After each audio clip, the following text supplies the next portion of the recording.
Recorded Books presents Love of My Lives by Yamile Saied Méndez. Narrated by Stacy Gonzalez. To Jeffrey, the love of all my lives, and to Puerto Rico, paradise on earth.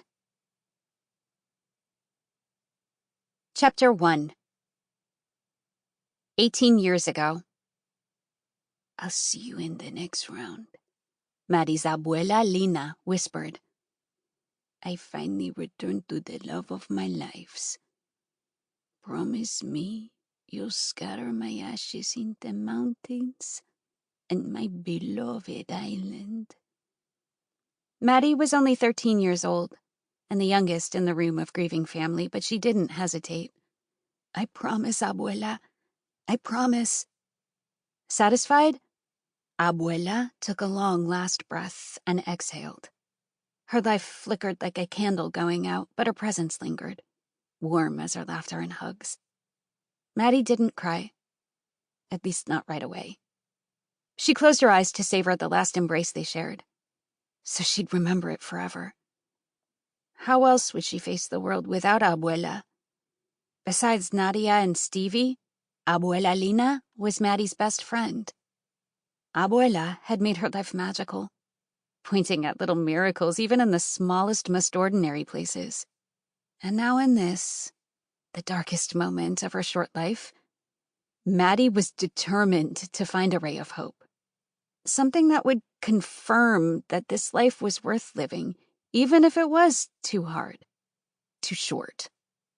A rustling sound startled Madi, but it was just her mom, kneeling by Abuela's bed. Madi could imagine Abuela saying, "Help your mom, please. It will be hardest for her." She swallowed her own sorrow and patted her mom's shoulder. She'll always be with us, Mommy. Her mom turned and smiled at her through tears in her hazel eyes. I know, mi amor. It's just that I'm really going to miss our chats and cafecitos every morning. She left us too soon. I was hoping for years and years together. The reality of what Abuela's death meant sank in. Madi's life unspooled before her mind's eye in a flash. 8th grade was starting next week, and Abuela wouldn't be there to send her off. At least not in the flesh, as she wouldn't be there for Madi's quinceañera coming up in a couple of years. School dances, graduation, her wedding. All the happy moments she hoped to achieve, and the sad ones she knew waited for her even if she tried to avoid them, fused in a technicolor world that left her breathless. Abuela would miss all of them.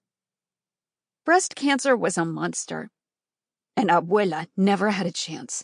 She was only in her mid-50s. But either her celestial friends never warned her of the illness growing inside her, or she had ignored their signs. By the time she caved and went to the doctor, it was too late. There was nothing her energy healing or herbs could do. And now her body rested while her spirit went back to join the universe, or whatever waited on the other side of the veil. Madi refused to listen to one of the tios who said that after death, it was only darkness and oblivion. Deep in her soul, she knew there had to be something else, right? There had to be. If not, what was the purpose of this life? What was it all for? Abuela said that after death, there was love. That abuelo would be waiting for her.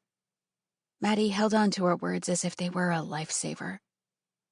That night, the house was full to the brim with people Abuela's life had touched.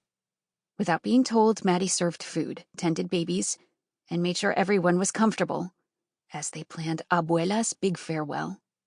In an attempt to be closer to Abuela Lina, everyone had gathered in the big kitchen.